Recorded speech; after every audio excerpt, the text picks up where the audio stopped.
Apa tanda-tanda orang yang mencari ilmu yang tujuannya itu untuk menggapai ridho Allah dan untuk kehidupan akhirat yang bahagia? Mencari ilmu, ya, tidak mencari dunia dengan ilmunya. Nah ini. Bismillahirrahmanirrahim. Assalamualaikum warahmatullahi wabarakatuh. Alhamdulillahi rabbil alamin. Wa bihi nasta'inu ala umuri dunya waddin. Wassalatu wassalamu ala asrafil anbiya'i wal mursalin sayyidina Muhammadin wa ala alihi wa sahbihi ajma'in. Faya Rabbi israh li sadri wa yassir li amri wahlul uqdatam min lisani yafqahu qawli, amma ba'du. Puji dan syukur seraya kita panjatkan kehadirat Allah Subhanahu wa Ta'ala. Salawat dan salam semoga tercurah limpahkan kepada junjungan kita Nabi besar Muhammad sallallahu alaihi wasallam. Tak lupa kepada keluarganya, sahabatnya, para tabi'in, atba tabi'in, mudah-mudahan sampai kepada kita sebagai umatnya. Amin ya Allah ya Rabbal Alamin. Hadirin jamaah yang dimuliakan Allah Subhanahu wa Ta'ala, insyaallah pada kesempatan pagi hari ini akan melanjutkan bahasan kitab Bidayatul Hidayah. Semoga dengan mengkaji kitab ini kita selalu diberikan hidayah oleh Allah Subhanahu wa Ta'ala. Pada kesempatan ini insyaallah akan menjelaskan tipe orang yang menuntut ilmu atau orientasi seseorang ketika menuntut ilmu. Yang pertama, mungkin ini buat diri kita.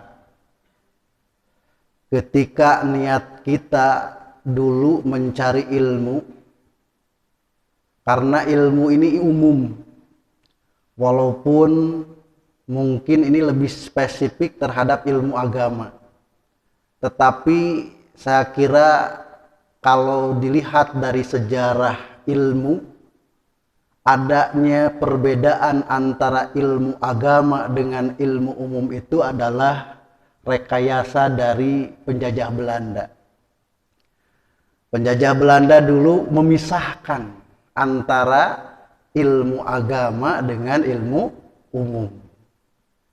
Padahal ketika ditetapkan ilmu, ya ilmu dalam tujuan untuk mencapai ridho Allah Subhanahu wa Ta'ala. Terus yang kedua, mungkin untuk orientasi anak kita. Terkadang kita menyuruh anak untuk sekolah, ambil jurusan A, ambil prodi B, supaya kamu jadi ini, jadi ini, jadi ini. Itu kan orientasinya adalah orientasi untuk kerja, orientasi untuk dunia. Nah, oleh karena itu di sini disebutkan wa'lam annan nasa fi talabil ilmi ala salasati ahwalin. Ketahuilah bahwa dalam menuntut ilmu manusia terbagi atas 3 jenis. Jadi orientasinya manusia mencari ilmu itu tidak akan terlepas dari 3 orientasi mencari ilmu. Yang pertama, rajulun talabal ilma liyattahidahu zadahu ilal ma'adi walam yaqsid bihi illa wajhallahi wad daral akhirati fahada minal faizin. Yang pertama, seseorang yang menuntut ilmu itu guna dijadikan bekal untuk akhirat. di mana ia hanya ingin mengharapkan ridho Allah dan negeri akhirat, ini termasuk minal faizin, orang yang beruntung. Jadi orientasi yang pertama, orientasinya itu adalah ridho Allah dan juga ingin kebahagiaan akhirat. Mencari ilmu apapun, tujuan yang pertama ketika tujuannya adalah ingin mencari ridho Allah dan ingin mendapatkan kebahagiaan di akhirat, maka orang tersebut termasuk orang yang beruntung. Nah, hadirin jamaah yang dimuliakan Allah Subhanahu wa taala, apa tanda-tanda orang yang mencari ilmu yang tujuannya itu untuk menggapai ridho Allah dan untuk kehidupan akhirat yang bahagia? Mencari ilmu, ya, tidak mencari dunia dengan ilmunya. Nah, ini jadi catatan yang pertama, tidak mencari dunia dengan ilmunya dan tujuannya mencari ilmu untuk kebahagiaan akhirat. Jadi orientasinya itu ketika mencari ilmu itu bukan untuk mencari dunia. Kalau ikut jurusannya adalah teknik industri, kira-kira ingin jadi apa? Kalau kita kuliahnya atau sekolahnya di SMK, tujuannya apa? Sekolah menengah kejuruan. Tujuannya untuk apa? Oh, biar cepat kerja gitu kan? Oh, biar ketika lulus sekolah itu langsung bisa ke pabrik kan gitu. Berarti itu tujuannya dunia atau tujuan akhirat? Tujuan dunia. Maka ini minimal kita memberitahu kepada anak-anak kita, nah, silahkan sekolah walaupun jurusannya adalah teknik industri, walaupun jurusannya adalah teknik komputer jaringan, walaupun tujuannya bisnis digital, tetapi ingat, itu bukan tujuan akhir kerja itu. Tujuan akhir adalah mencari ridho Allah dan juga tujuan akhirnya adalah akhirat. Nah, ini harus ditanamkan. Begitupun kita, ya, ketika dulu niatnya, sesuai atau nama sekolah teh sesuai dengan yang dibutuhkan di dunia kerja. Nah, mari kita perbaharui. Silahkan begitu, perbaharui niat kita supaya ketika kita kerja mendapatkan penghasilan yang banyak. Tapi penghasilan yang banyak itu tujuannya adalah untuk menggapai keridhaan Allah dan juga untuk kebahagiaan akhirat. Jadi tanamkan ke anak kita sekarang, ya. Tujuannya ingat adalah ridho Allah dan juga untuk kebahagiaan akhirat. Lantas bagaimana tanda-tandanya orang yang tujuannya mendapatkan kebahagiaan di akhirat dan tujuannya adalah ridho Allah? Yaitu menjadi orang pertama yang melaksanakan perintah Allah dan menjauhi larangan Allah. Jadi kalau orientasinya adalah orientasi akhirat, maka cirinya adalah menjadi orang yang pertama melaksanakan perintah Allah, menjauhi larangan Allah, dan juga menjauhi berlebihan dalam makan, tempat tinggal, dan pakaian mewah, kata Imam Al-Ghazali. Walaupun memang kontak atau konteks dari makna ini adalah yang lebih cocok ketika berada di pesantren gitu. Kalau di pesantren itu kan memang betul-betul ya makan sederhana gitu ya. Kalau makan itu paling banyak itu hanya satu temen nasi. Kapungkur, ngaliwet, cimkuring di Muhajirin, teras ke Al As'ariyah. Di As'ariyah itu ngaliwet. Tiap hari Minggu itu ngalah suluh gitu ya, ngalah suluh ke Pasir Kuda. Ngalah suluh, terus ayeuna ngaliwet. Terkadang temen nasinya itu dengan gepuk ya, jadi makan nasi dengan gepuk. Gepuk itu adalah gep kerupuk gitu, jadi lain daging gitu ya, jadi kerupuk ya temennya itu. Nah hadirin jamaah yang dimuliakan Allah Subhanahu wa Ta'ala, dan selanjutnya kalau seandainya menjadi seorang tokoh, menjadi orang yang dipercaya di masyarakat, tanda-tandanya adalah menjauhi pergaulan dengan sultan, menjauhi pergaulan dengan raja, menjauhi pergaulan dengan bupati gitulah ya, gubernur gitu, presiden. Nah, ciri-cirinya ini. Tetapi kalau seandainya kita melihat ada kiai, ada ustadz, ada ajengan, kok berani dan juga sering mendatangi bupati, gubernur, presiden, boleh tidak kira-kira? Boleh tidak seorang kiai, seorang ajengan, seorang ustadz, seorang tokoh agama sering mendatangi, boleh tidak?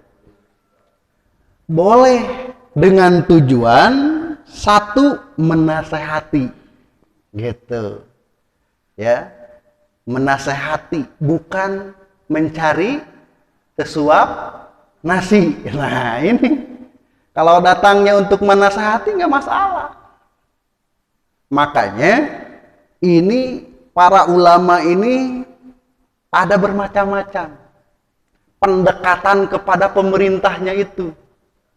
Ada yang menjauhi ya dengan berada di oposisi, ini juga sama dalam rangka tujuannya adalah untuk menjadi orang yang bisa menasehati dari luar gitu ya. Makanya kan ada kiai, ada ustadz, ada ajengan, ada habaib yang memang posisinya oposisi gitu. Karena ketika kebijakan itu tidak pro terhadap rakyat, maka dia akan bersuara. Satu. Yang kedua, ada juga yang betul-betul menjauhi gitu. Ketika dipanggil untuk menasehati baru gitu. Ketika tidak dipanggil, diam saja. Ya. Nah, yang ketiga ada juga yang datang ketika memang diperlukan. Diperlukan untuk memberikan nasihat atau mengembalikan hak orang lain kepada pemiliknya, atau juga memohon keringanan demi memperoleh ridho Allah. Ya, ketika ada kebijakan yang tidak pro, dia datang gitu ya. Jadi datangnya itu sesuai dengan yang dibutuhkan. Kalau terlalu sering, saya kira mungkin ada tujuan yang lain. Intinya kalau tujuannya untuk menyimpan atau memperkaya diri, itu tidak dibenarkan oleh agama. Nah hadirin jamaah yang dimuliakan Allah Subhanahu wa Ta'ala, dan juga ketika kita paham ilmu ya, terus ada yang meminta fatwa kepada kita, ada yang bertanya kepada kita. Ciri-ciri alim yang memang alim ini adalah alim akhirat, maka tidak terburu-buru memberikan fatwa sesuai dengan kapasitasnya masing-masing. Kalau kita sekarang tonton gitu ya, ketika ada yang bertanya, bagaimana hukumnya ini? Boleh. Bagaimana hukumnya ini? Haram. Bagaimana kalau begini? Sesat. Wah, sekarang kan banyak langsung gitu. Secara langsung dijawab. Nah, alim yang betul-betul tujuannya akhirat dan mencapai ridho Allah, ini tidak terburu-buru memberikan fatwa. Ada riwayat yang dilakukan oleh para sahabat, yang diriwayatkan oleh Suraih bin Hani, ia berkata, aku mendatangi Aisyah, menanyai tentang mengusap di atas sepatu atau khuffain. Kalau dulu kan pakai sepatu wudu tidak dibuka gitu, sepatunya itu diusap saja. Maka datang ke Siti Aisyah. Siti Aisyah itu kan orang yang cerdas, orang yang terus berada di samping Rasulullah. Apa yang beliau tidak tahu? Tetapi Aisyah mengatakan, hendaklah engkau menemui Sayyidina Ali bin Abi Thalib dan menanyainya, karena ia pernah bepergian bersama Rasulullah Shallallahu Alaihi Wasallam. Siti Aisyah saja ketika ditanya tentang khuffain, tentang bagaimana mengusap sepatu, merekomendasikan yang lain. Gitu. Ya, tidak ujuk-ujuk, wah, ginilah, gitu, ya. Terus ada juga riwayat dari Sa'ad bin Hisam bin Amir radhiyallahu an, ia mendatangi Ibnu Abbas dan menanyainya tentang sholat sunnah witir. Ya. Jadi ada yang datang ke Ibnu Abbas, wahai Ibnu Abbas, bagaimana tata cara sholat witir yang sesuai dengan yang dilakukan oleh Rasul? Apakah dijawab oleh Ibnu Abbas? Ibnu Abbas itu adalah orang yang paling hebat, karena beliau ketika kecil itu sering menyiapkan wudhu untuk Rasulullah air. Sehingga Rasulullah mendoakan kepada Ibnu Abbas agar paham takwil Al-Quran. Berarti luar biasa. Dan sampai sekarang ada tafsir Ibnu Abbas. Ya. Tetapi Ibnu Abbas menjawab, maukah kutunjukkan kepadamu orang yang paling mengetahui di antara penduduk bumi, kata Ibnu Abbas, yang mengetahui tentang sholat sunnah witir? Kata Ibnu Abbas, silahkan tanyakan kepada Siti Aisyah. Sebab Siti Aisyah yang langsung melihat, yang langsung tahu bagaimana Rasulullah Shallallahu Alaihi Wasallam melaksanakan sholat witir. Ya, maka pergi kepada Siti Aisyah konsultasi. Di sini ada yang disebut dengan spesialisasi, mungkin kalau sekarang itu. Ya, ada spesialisasi, ada apa namanya, kompetensi khusus begitu. Oh, ini ahli fikih. Oh, ini ahli di bidang usul fiqh. Oh, ini ahli ilmu nahwu shorof. Oh, ini ilmu tafsir gitu ya. Walaupun memang semuanya juga ini sudah dipelajari, tetapi ada yang kurang ahli di bidang yang lain. Gitu ya. Nah, hadirin jamaah yang dimuliakan Allah Subhanahu wa taala, begitupun yang diriwayatkan oleh Imran bin Hattan, ia berkata, aku bertanya kepada Aisyah tentang sutra. Ada yang nanya kepada Siti Aisyah, wahai Siti Aisyah, bagaimana kalau laki-laki menggunakan kain sutra? Kan gitu. Kata Siti Aisyah apa? Ada yang ahli katanya, silahkan tanya kepada Ibnu Abbas. Datang lagi ke Ibnu Abbas, kata Ibnu Abbas, ada yang lebih kompeten daripada saya, katanya. Siapa? Ibnu Umar. Ibnu Umar itu berarti anaknya Sayyidina Umar bin Khattab. Maka datang kepada Ibnu Umar. Ibnu Umar menjawab, Abu Hafs, Umar bin Khattab memberitahu aku. Artinya kan Ibnu Umar itu anak Umar bin Khattab. Meren ketika di rumah teh Umar bin Khattab masihan ilmu ke anaknya gitu. Maka disampaikan lagi oleh Ibnu Umar ini, ia menjawab, Abu Hafs Umar bin Khattab memberitahu aku bahwa Rasulullah bersabda, sesungguhnya yang memakai sutra di dunia adalah orang yang tidak mempunyai bagian di akhirat. Semua ini termasuk nasihat, katanya. Jadi luar biasa ulama-ulama dulu itu tidak yang disebut dengan fast respon gitu.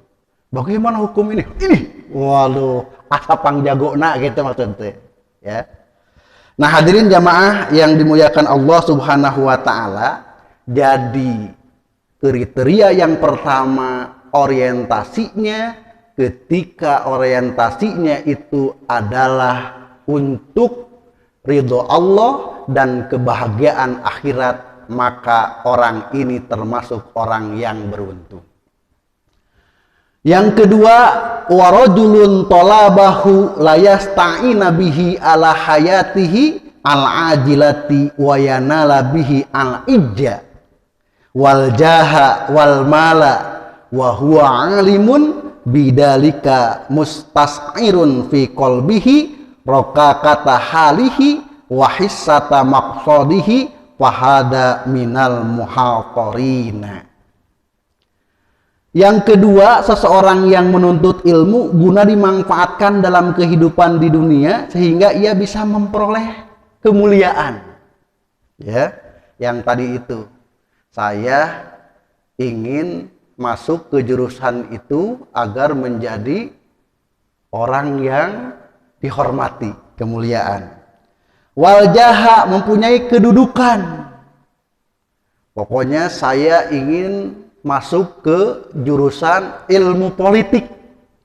Tujuannya agar saya bisa menjadi bupati, agar bisa menjadi anggota dewan.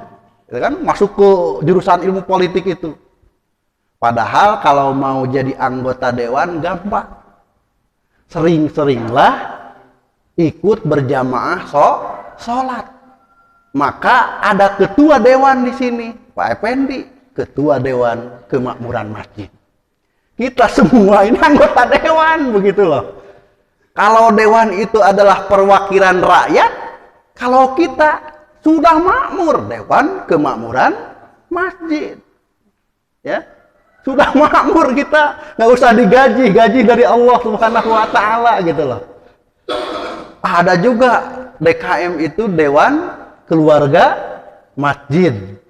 Ada juga dewan kesejahteraan masjid. Ya mangga eta mah. Lamun kesejahteraan beureun supaya anggotana sejahtera gitu. Lamun kemakmuran beureun ayeuna masjidna supaya makmur. Lamun dewan keluarga berarti kita bisa silaturahmi. Ini komplit sebetulnya. Dewan yang sesungguhnya adalah DKM. Dewan keamanan supaya hidupnya aman. Kalau masuk ke Mekah itu, ke Masjidil Haram, wa man dakhalahu kana amina. Barang siapa yang memasuki Makkah, Masjidil Haram, kana amina, maka aman. Jangankan begitu, kita masuk ke masjid malam, kata Ustaz Didin kan, ya tenang begitu. Balik deui, rieuh deui gitu. Ya, minimal bermujalasah dalam rangka thalabul ilmi. Nah hadirin jamaah yang dimuliakan Allah Subhanahu Wa Taala, wal mala. Tadi itu orientasinya itu pokoknya bisa kerja. Kalau sekarang kan tidak hanya satu kali kerja itu, sambil menyingsingkan lengan baju gitu kan, kerja gitu sekarang namanya, dah yang gawe teh gitu.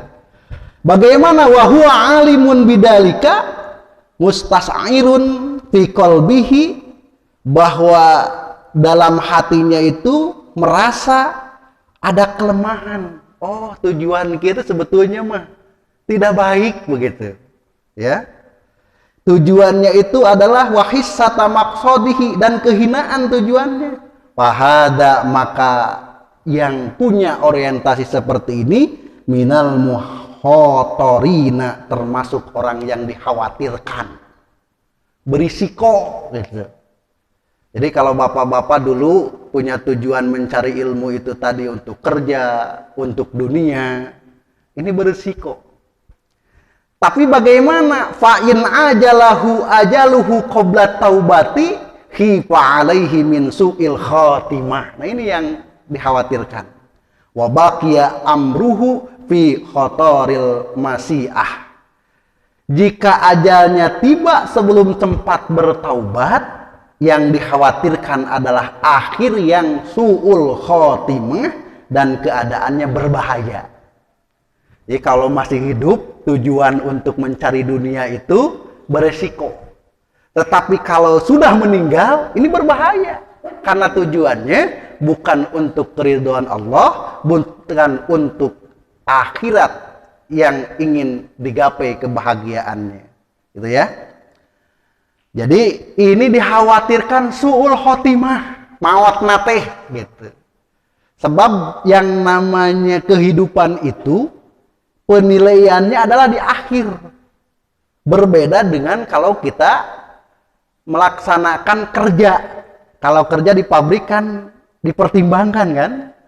Dipertimbangkan kayak begini. Oh, dia itu memang rajin ya gitu. Ketika mau dikeluarkan SP, dia melanggar, tapi dipikir lagi, oh udah rajin sih, sering masuk, pekerjaannya juga bagus, jadi banyak pertimbangan. Atau kalau di sekolah ketika mau mengisi buku laporan itu, aduh, UAS-nya atau ujian akhir semesternya jelek, UTS-nya jelek, tapi rajin, di kelas sering bertanya, gitu ya, dan juga akhlaknya bagus. Yang tadinya mau nilainya kecil jadi agak besar gitu. Ya. Nah, kalau kehidupan itu berbeda.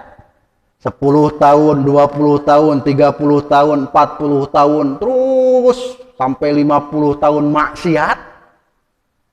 10 tahun lagi mau meninggal usia 60, soleh gitu. Sering berjamaah, sering ngaji, sering melakukan baca Quran, taubat ke Allah, meninggal. Baik atau tidak baik? Husnul khotimah.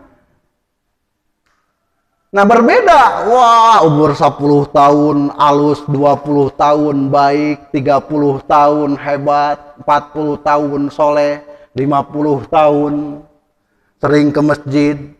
10 tahun terakhir, tergoda. Yang tadinya sering berjamaah, tidak berjamaah, terus tidak sholat. Terus yang tadinya sering baca Al-Quran, jadi tidak baca Al-Quran. Yang tadinya biasa tidak minum homer, jadi minum homer. Yang tadinya tara ke awewe, jadi sering maceh ke awewe, kan gitu. Tapi dalam rangka ke awewe tidak dinikah. Kalau dinikah mah nggak masalah. Tuh ya. 1, 2, 3 juga masalah kalau mampu dan berani. Sebab memang konsepnya ya harus berani kalau mau nambah. Ya. Berani ngambil resiko begitu.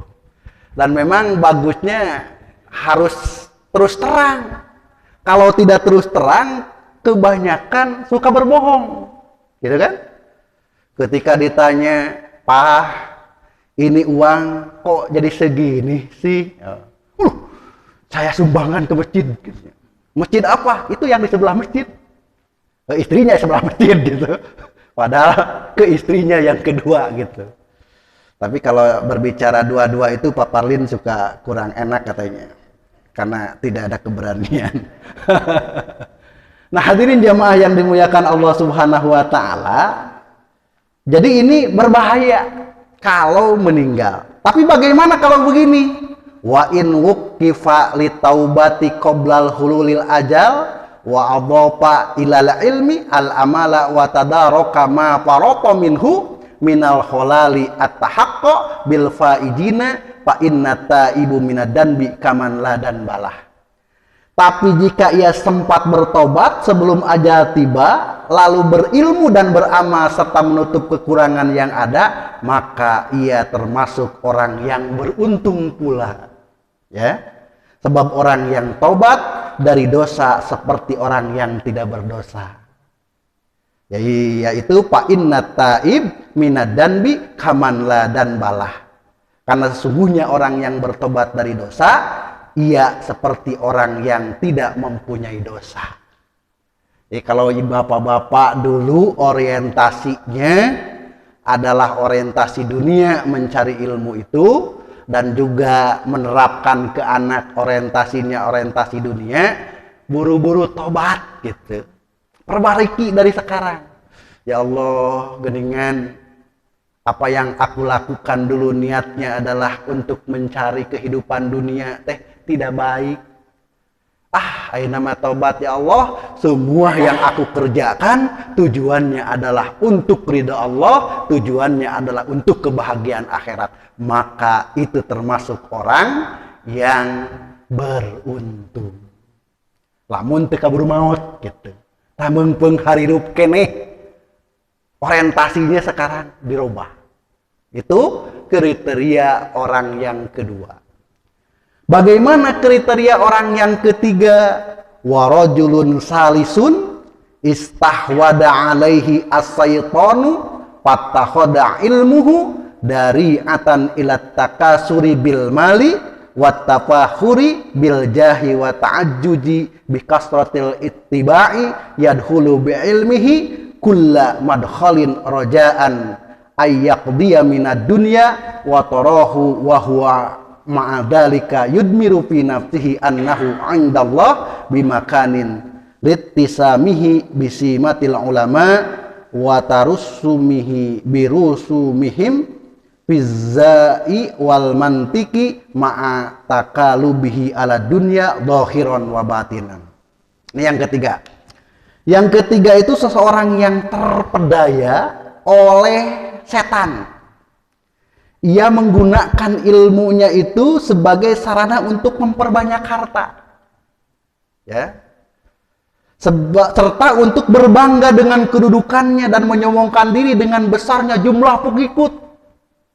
Sekarang itu kan ada tokoh, ya, wah, jamaahnya itu luar biasa kalau pengajian, 2.000, 3.000, 4.000, 5.000, semua dari berbagai penjuru datang, ya. Tapi dalam hatinya itu ingin berbangga dengan kedudukannya dan menyombongkan diri. Tuh, lihat jamaah saya. Wah, kalau saya ngaji di mana-mana selalu berbondong-bondong orang mendengarkan tausiah saya, kan gitu. Nah, dan memang ketika ilmunya itu dijadikan untuk sasaran duniawi, ya, dan dia mengira, wah, ini mah banyaknya jamaah, banyaknya pengikut, banyak yang ngaji itu, dalam hatinya itu, ya, ini adalah karena kehebatan saya, ini karena kepandaian saya, ini karena saya punya strategi. Saya punya strategi marketing. Bagaimana mengemas kajian supaya kajian ini banyak pengikutnya. Nah, ini diakui oleh dirinya, dan dia itu ketika banyak yang hadir dijadikan objek untuk usaha. Bagaimana posisinya orang yang seperti ini? Fahada minal halikin wa minal hamqo al magrurin idir roja'u man ta'i'un ala taubatihi li dhannihi annahu minal muhsinin wa huwa ghafilun an qauli ta'ala ya ayyuhalladzina amanu lima taquluna ma la taf'alun. Orang yang ketiga ini termasuk golongan orang yang binasa, gitu ya, dungu dan tertipu. Ia tidak bisa diharapkan untuk bertobat, gitu ya, karena ia tetap beranggapan dirinya termasuk orang yang baik. Ia lalai dalam firman Allah, ya ayyuhalladzina amanu lima taquluna ma la taf'alun. Wahai orang-orang yang beriman, kenapa mengatakan sesuatu padahal kamu tidak mengerjakan? Jadi kalau makna filosofisnya itu seperti lilin, kabaturnya angan, dirinya itu malah meleleh gitu. Nah, ini yang tidak sesuai antara perkataan dan perbuatannya. Nah hadirin jamaah yang dimuliakan Allah Subhanahu wa taala, ini susah diharapkan taubatnya. Karena merasa banyak jamaah, banyak yang datang ada yang minta air, yang datang ada yang minta untuk disembuhkan, kan gitu. Wah, ciduhan we lah lu gitu mah gitu. Ketika cager tuh, ciduh saya mah kan gitu. Nah ini yang susah diharapkan bahwa dirinya merasa baik. Nah hadirin jamaah yang dimuliakan Allah Subhanahu wa taala, wa huwa mimman qala fihim, bahkan ini yang dikhawatirkan oleh Rasulullah. Apa katanya? Ana min ghairi dajjali akhwafu alaikum minad dajjal. Cek Rasulullah, ada yang paling aku khawatirkan dari kalian ketimbang dajjal. Kata Rasulullah gitu. Ada yang aku khawatirkan ketimbang dajjal. Gitu. Lalu beliau ditanya, faqila wa ma huwa ya Rasulullah? Faqala ulama usui, gitu. Yang dikhawatirkan melebihi dajjal oleh Rasulullah Shallallahu Alaihi Wasallam itu adalah ulama ulama yang buruk, gitu. Siapa ulama yang buruk itu? Adalah orang yang munafik, yang tadi tujuannya itu adalah untuk memperkaya diri. Ketika datang ke pemerintahan, tujuannya adalah untuk memperkaya dirinya. Bukan untuk meringankan beban orang lain, bukan untuk menasehati, gitu. Ya. Kalau ada yang datang ke pemerintah tujuannya menasehati, tujuannya adalah untuk keringanan orang, untuk agar bermanfaat bagi programnya untuk umat, gak masalah. Tapi yang bermasalah, datangnya itu adalah untuk memperkaya dirinya. Dan juga wahada li anna dajjal goyatuhu al idlalu wa mislu hadal alim wa in sarafan nasa anid dunya bilisanihi wa maqalihi fa huwa da'in lahum ilaiha bi a'malihi wa ahwali. Sebab dajjal memang bertujuannya menyesatkan, sedangkan ulama ini walaupun lidah dan ucapannya memalingkan manusia dari dunia, tapi amal perbuatannya mengajak manusia ke arah sana, gitu. Kenapa ini lebih jelek dari dajjal? Dajjal mah jelas tujuannya menyesatkan. Ari ieu mengajak ke alusan, tapi dirinya teu alus, gitu. Ya. Terus ayeuna memberikan contoh yang kurang baik kepada umat, gitu, ketika memperkaya dirinya. Walisanul hal afsahu min lisanil maqal wa tiba'un nasi ilal musa'adati fil a'mali amyalu minha ilal mutaba'ah fil aqwal. Padahal realita lebih berberkas dibandingkan dengan ucapan, tabiat manusia lebih terpengaruh oleh apa yang dilihat ketimbang mengikuti apa yang diucapkan. Nah, oleh karena itu hadirin jamaah yang dimuliakan Allah Subhanahu wa taala, maka di sini Al-Ghazali memerintahkan kepada kita agar kita ini menjadi termasuk orang yang kriteria yang pertama, yang orientasinya adalah untuk menjadi orang yang mencari ilmu itu tujuannya adalah untuk mencari ridho Allah dan juga untuk kebahagiaan akhirat. Ketika tujuannya mencari ridho Allah, tujuannya untuk kebahagiaan akhirat, maka dunia itu tidak sampai ke hati. Dunia itu tidak sampai ke hati. Ketika ada, maka digunakan fasilitas tersebut. Ketika tidak ada pun, saya ingin mencari ridho Allah. Ketika ada pun banyak, maka harta itu akan didistribusikan untuk kebaikan, infak, sedekah jariyah, ya, wakaf dan lain sebagainya. Ini kan tabungan akhirat. Saya itu punya keinginan lamun nambah teh aina tanah jangan wakaf gitu. Wakaf masjid, wakaf madrasah. Tujuannya apa? Ketika digunakan terus mengalir. Idza mata ibnu Adam inqata amaluh. Anak Adam ketika meninggal maka akan terputus hanya 3. Yang pertama adalah sodaqotun jariyatun. Sodakoh jariyah yaitu maknanya wakaf. Ketika kita mewakafkan untuk masjid, madrasah, pesantren dan lain sebagainya, maka insya Allah mengalir. Ini ya yang disebut dengan investasi yang tidak ada akhir. Kita hidup dapat pahala, meninggal pun tetap mendapatkan pahala. Ada yang nyumbang dulu itu tahun 2011 ya, ke Al-Muhajirin membuat masjid untuk asrama putri. Dibangun 2 lantai. Ketika dibangun 2 lantai, maka digunakan oleh santri 24 jam untuk menghafal, untuk sholat dan lain sebagainya. Waduh, ini adalah luar biasa. Sehingga yakin ini terus mengalir. Dulu Utsman bin Affan membeli sumur. Yang sumur itu sampai sekarang digunakan. Maka Utsman bin Affan dari mulai membeli, mewakafkan dari sumur itu sampai sekarang terus mengalir. Insya Allah, mudah-mudahan Allah memberikan kekuatan kepada kita mendapatkan harta dari usaha kita. Harta itu karena tujuannya adalah untuk mencapai ridho Allah dan juga tujuannya adalah kebahagiaan akhirat. Mudah-mudahan Allah memberikan kekuatan kepada kita bisa berzakat, bisa bersedekah, bisa berwakaf.